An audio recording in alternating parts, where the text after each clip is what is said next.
안녕하세요, 시청자 여러분. 오늘도 이렇게 영상을 통해 만나 뵙게 되어 무척이나 반갑습니다. 금융수익 연 10%참 꿈같은 이야기인데요. 하지만 지역난방공사의 주식을 지금부터 보유해 나간다면 어느 정도 현실화 가능성이 있는 이야기가 아닐까 생각해 봅니다. 사실 개인적으로 공공법인 주식에 투자하는 것은 별로 효용성 면에서 그닥 좋은 방법은 아니라고 생각합니다.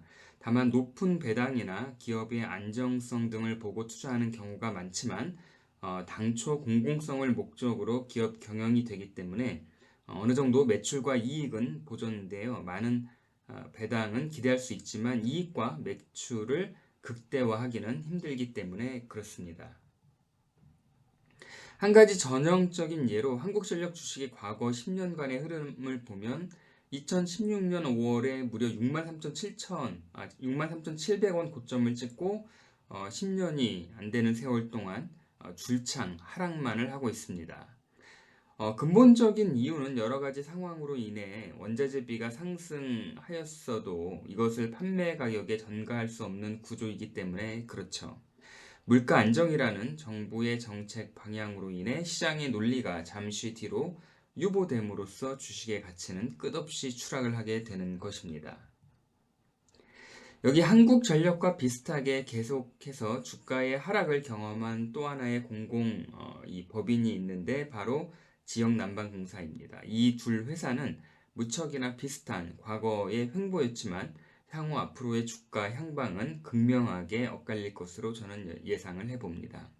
그 근거는 판매 단가 인상 요인이 극명하게도 불구하고 한국전력공사는 전기료를 계속해서 올리지 못하고 있습니다. 특히 여름철 무더위에 에어컨 가동률이 높아지기 때문에 함부로 전기 요금을 올렸다가는 서민들의 삶에 많은 고통을 줄 수 있기 때문에 정부 차원에서는 물가 안정이라는 대의 명분 아래 조심스러울 수밖에 없습니다.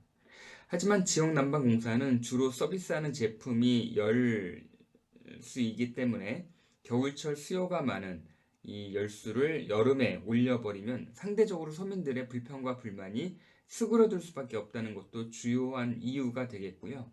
더 큰 이유는 그동안 올리지 못한 열 요금으로 인해 적자로 쌓여있던 이 부채를 미수금으로 돌려 열 요금을 정산받는 확실한 제도가 있기 때문에 앞으로 지역난방공사의 주가는 비슷한 사업 구조임에도 불구하고 한국전력과 비교해 굉장히 다른 방향으로 바뀔 것으로 기대가 되고 있습니다. 조금 더 자세히 설명을 드리면요. 먼저 이제 지난 1일, 이제 7월 1일 지역난방공사는 그 열 요금을 조정한다고 공지를 하였습니다. 열 수요가 매우 적은 여름철에 이렇게 열 요금을 올리겠다고 당당히 회사 홈페이지에 올려 놓았습니다. 지역난방공사는 총괄 원가라는 매우 특이한 원가 구조를 정부의 간섭 하에 운영하고 있는데요. 이것이 오늘 영상의 핵심이 되겠습니다. 지역난방공사는 적정 원가와 이제 투자 보수라는 두 가지 개념의 총괄 원가라는 정책으로 열 요금을 조정을 하고 있습니다. 조금 더 구체적으로 설명드리면요. 이제 첫 번째는 연료비 연동으로 열 요금이 조정이 됩니다. 이것이 뭐냐면 지역난방공사는 주로 이제 LNG를 연료로 구매를 해서 이것을 태워 발전을 해서 이제 전기를 생산하고 이때 부산물로 열을 얻게 됩니다.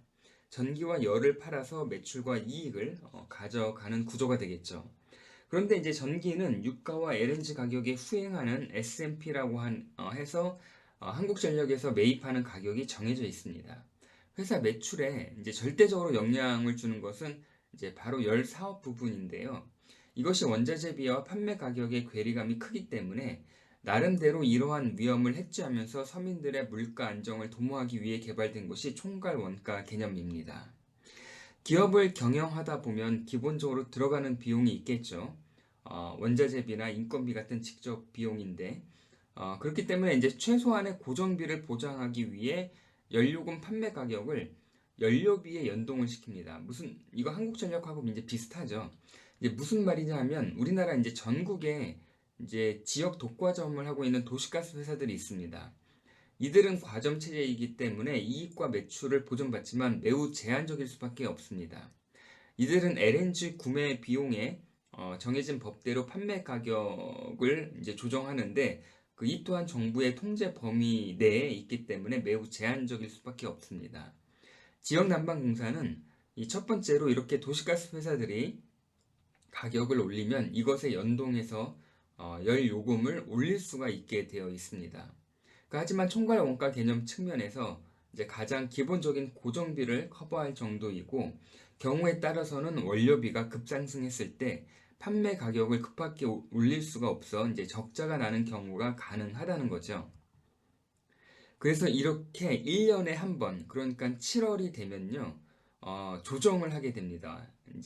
이때 이제 도시가스 회사들이 올린 가스비에 연동해서 조정한 열요금 단가에도 불구하고 적자를 기록하게 되면은 그것을 보전받고 반대로 흑자를 기록하면은 다시 뱉어내야 되는 것인데 이런 이 과정이 1년에 7월에 연료비 정산을 하게끔 이렇게 시스템이 되어 있습니다.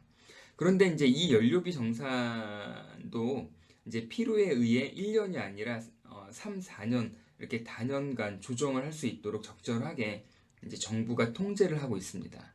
어쨌든 중요한 것은 적자가 많이 나면 보전을 해주고 반대가 흑자가 많이 나면 다시 이제 반납을 하게 되는 그런 시스템이 바로 총괄 원가의 개념이 되겠는데 이게 단 1년 만에 조정을 보는 게 아니라 약 몇 개년에 걸쳐서 조정을 본다는 이야기가 되겠습니다. 지역 난방공사의 과거 10년간의 주가 추이를 보게 되면 거의 한국전력과 비슷합니다. 이제 비슷할 수밖에 없겠죠. 코로나와 전쟁을 하는 과정에서 이제 유가에 연동하는 LNG 가격이 급하게 이제 폭등을 했는데 이제 전기요금과 같이 열요금 또한 이제 급하게 올릴 수가 없으니 회사는 계속해서 이제 적자를 누적해서 봤기 때문에 이제 주가 또한 계속해서 하락을 하다가 최근 3개월 전부터 반등하기 시작하였습니다. 반등을 한 이유는 LNG 가격의 안정화와 더불어 앞서 말씀드린 연료금 정산으로 인해 그동안 회계상 영업이익으로 처리된 미수금 550억이 실제 현금화가 될 예정이기 때문에 그렇습니다. 원료 구매 가격 대비 판매 가격이 낮아서 손해본 금액을 이익으로 처리해서 회계상 이익으로 처리를 해서 단연간 천천히 돌려받게 된다는 것입니다. 그리고 최근 이 밸류업에 신경 쓰고 있는 정부 입장에서는 공공법인 중에서도 이익이 많이 나는 기업 쪽에는 40% 이상의 배당 성향을 강력하게 권고할 예정이기 때문에 올해 다소 이제 아쉽게 배당이 없었지만 내년부터는 높은 배당 수익이 기대가 되고 있고 현재 추세대로라고 한다면 약 시가 배당률이 10% 정도는 될 거라고 전망을 하고 있습니다. 이런 지역 난방공사의 현재의 주가는 이미 많은 상승을 하였음에도 불구하고 이렇게 배당에 대한 측면에서는 가장 큰 투자의 매력이 여전히 있다고 할 수 있겠습니다. 시청자 여러분, 오늘 영상 어떻게 보셨습니까? 뭔가 함으로써 일을 망치고 실망할 수도 있겠지만 아무것도 하지 않아서 기회를 자체를 부여받지 못한다면 이건 더 참담한 일이라고 저는 생각합니다. 투자가 편할 수는 없겠지만 가능한 마음 편하게 먹는 훈련을 해야겠습니다. 오늘도 영상 끝까지 시청해 주셔서 감사드리고 저는 다음번 영상으로 다시 찾아뵙도록 하겠습니다.